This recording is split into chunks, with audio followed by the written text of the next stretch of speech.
প্রিয় শিক্ষার্থী, তোমরা কেমন আছো? আশা করি সবাই ভালো আছো। আজ আমি তোমাদের সামনে ভয়েস নিয়ে আলোচনা করব। চলো আমরা ভয়েস নিয়ে আলোচনা করি। ভয়েস ইংরেজি গ্রামারের একটি গুরুত্বপূর্ণ অধ্যায়। ছাত্রছাত্রীদেরকে অবশ্যই এই ভয়েস সম্পর্কে জ্ঞান অর্জন করতে হবে। ভয়েস ট্রান্সফরমেশনের একটি অংশ। আমরা যখন ট্রান্সফরমেশন করব তখন ভয়েস এর বাক্যগুলো থাকবে, তখন আমাদেরকে অবশ্যই অ্যাক্টিভ থেকে প্যাসিভ অথবা প্যাসিভ থেকে অ্যাক্টিভ করতে হবে। তাহলে প্রথমে আমরা জেনে নিই ভয়েস এর প্রকারকে। আমরা দেখছি ভয়েস দুই প্রকার, যথা অ্যাক্টিভ ভয়েস কর্তৃবাচ্য আর প্যাসিভ ভয়েস কর্মবাচ্য। এখন ভয়েস দুই প্রকার, এই দুই প্রকার ভয়েস কি কি, অর্থাৎ অ্যাক্টিভ ভয়েস কাকে বলে এবং প্যাসিভ ভয়েস কাকে বলে, আমরা প্রথমে এই সংজ্ঞাগুলো জেনে নিই। অ্যাক্টিভ ভয়েস, যে বাক্যে কর্তা প্রধান থাকে তাকে অ্যাক্টিভ ভয়েস বলে। যেমন আই ডু দ্য ওয়ার্ক, এই বাক্যটিতে সাবজেক্ট আই, এই বাক্যটিতে হচ্ছে সাবজেক্ট আই, অর্থাৎ এখানে কর্তা, এখানে কর্তা প্রধান রয়েছে।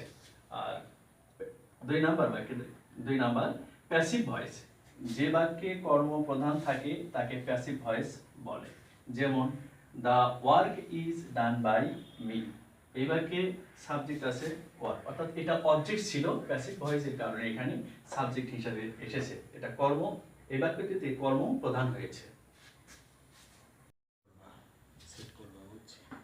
এখন আমরা দেখব যে অ্যাক্টিভ ভয়েসকে প্যাসিভ ভয়েস গঠনের নিয়ম, কিভাবে অ্যাক্টিভ ভয়েসকে প্যাসিভ গঠন করতে হয়।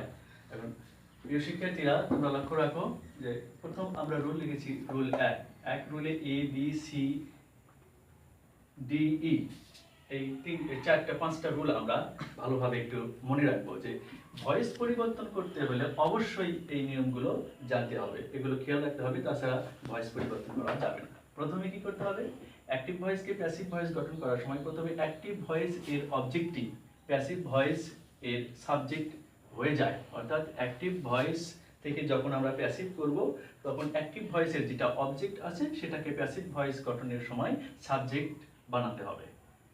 বি, সাবজেক্ট এবং টেন্স অনুসারে সাহায্যকারী ভার্ব বসাতে হবে, অর্থাৎ অ্যাক্টিভ ভয়েসের যে অবজেক্টটি প্যাসিভ ভয়েসে আমরা সাবজেক্ট করলাম, ওই সাবজেক্ট এবং টেন্স অনুসারে বাক্যটি কোন টেন্সে আছে এই টেন্স অনুসারে অবশ্যই সাহায্যকারী ভার্ব বসাতে হবে।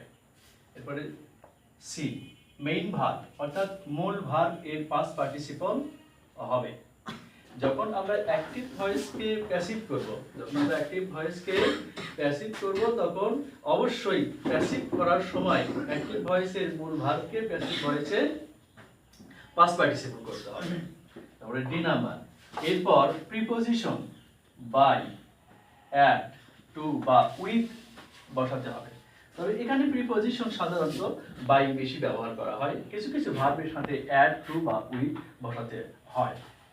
ই, অ্যাক্টিভ ভয়েস এর সাবজেক্টকে প্যাসিভ ভয়েস এর অবজেক্ট এ রূপান্তর করতে হবে, অর্থাৎ অ্যাক্টিভ ভয়েসে যেটা সাবজেক্ট থাকবে ভয়েস পরিবর্তন করার সময়, প্যাসিভ ভয়েস পরিবর্তন করার সময় তখন সেটাকে অবজেক্ট করতে হবে।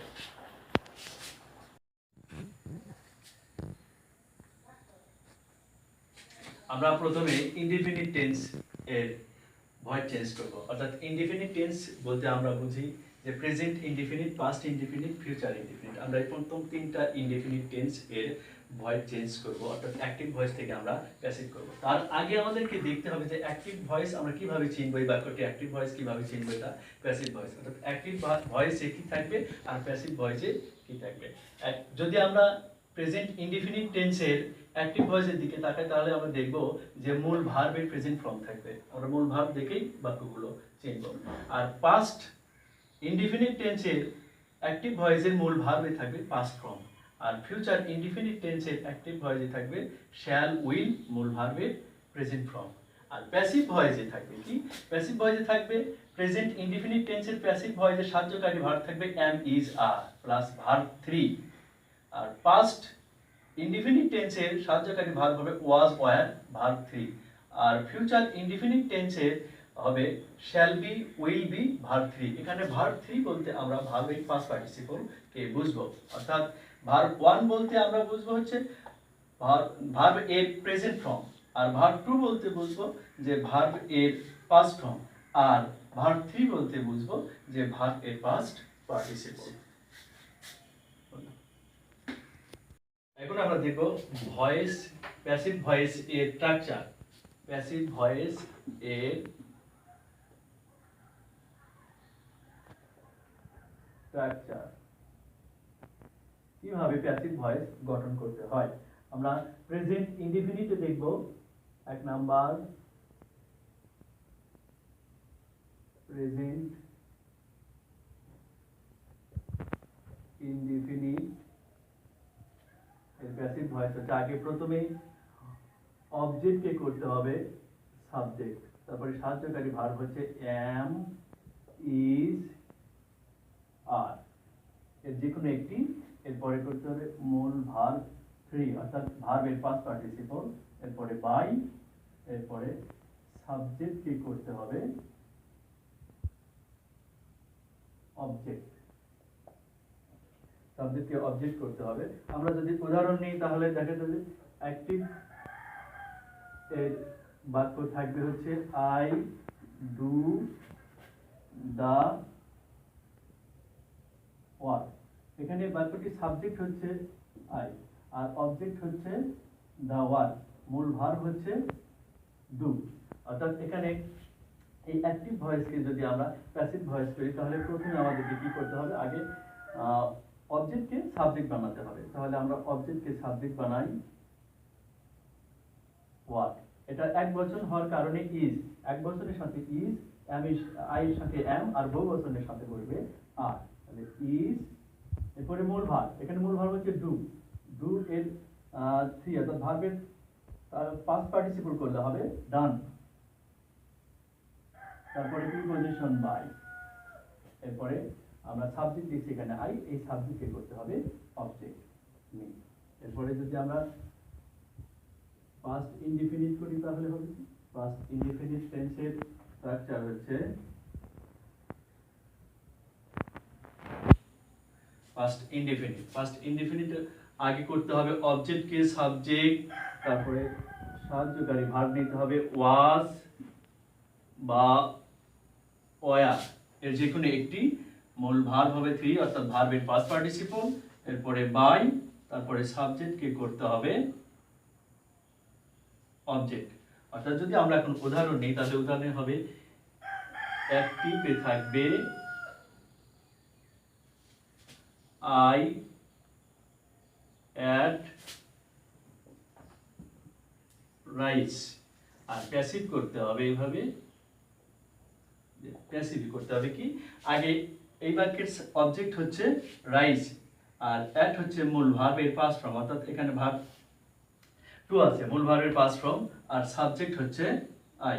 তাহলে আমাদেরকে আগে প্যাসিভ করার সময় প্রথমে নিতে হবে রাইস, রাইসকে আমরা সাবজেক্ট বানাবো, রাইস এক বচন অর্থাৎ থার্ড পারসন সিঙ্গুলার নাম্বার, সেজন্য এখানে হবে ওয়াজ, মূল ভার্ব অ্যাট, এখানে মূল ভার্ব দেওয়া আছে অ্যাট অর্থাৎ ভার্বের একটা পাস্ট ফর্ম, এই ভার্বকে যদি আমরা পাস্ট পার্টিসিপল করি তাহলে হবে এটেন,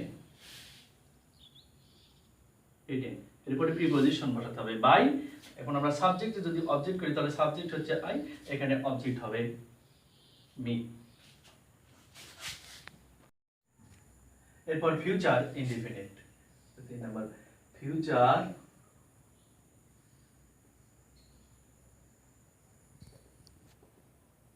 ইনডিফিনিট। ফিউচার ইনডিফিনিট টেন্সে যদি আমরা প্যাসিভ ভয়েস করি তাহলে প্রথমে হবে আগে সাবজেক্ট, অবজেক্টকে করতে হবে সাবজেক্ট, এরপরে সাহায্যকারী ভার্ব হবে শ্যাল বি অথবা উইল বি, এরপরে মূল ভার্বের পাস্ট পার্টিসিপল বাই, এরপরে সাবজেক্টকে করতে হবে অবজেক্ট। অর্থাৎ আগে করতে হবে কি, আগে অবজেক্টকে করতে হবে সাবজেক্ট, এরপরে সাহায্যকারী ভার্ব নিতে হবে, তো ফিউচার ইনডিফিনিট টেন্সের সাহায্যকারী ভার্ব নিতে হবে শ্যাল বি অথবা উইল বি, মূল ভার্বের পাস্ট পার্টিসিপল, এরপর প্রিপজিশন বাই, তারপর সাবজেক্টকে করতে হবে অবজেক্ট। যদি আমরা উদাহরণ নিই তাহলে উদাহরণ হবে অ্যাক্টিভে উদাহরণ থাকবে হি উইল রিড এ বুক। যদি আমরা এটাকে প্যাসিভ করি তাহলে আগে এই বাক্যের এ বুক হচ্ছে অবজেক্ট, মূল ভার্ব হচ্ছে রিড আর সাবজেক্ট হচ্ছে হি। তাহলে আগে অবজেক্টকে করতে হবে সাবজেক্ট, এ বুককে সামনে বসাতে হবে। এ বুক এর সাথে এ বুক এর সাথে বসবে হচ্ছে উইল বি।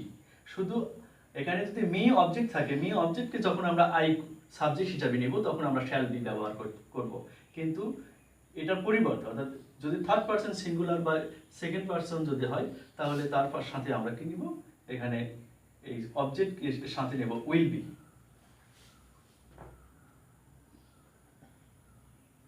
উইল বি ভার্বের পাস্ট পার্টিসিপল, রিড এর পাস্ট পার্টিসিপল হচ্ছে রিড, প্রিপজিশন বাই, তারপরে হি এর অবজেক্ট হচ্ছে হিম।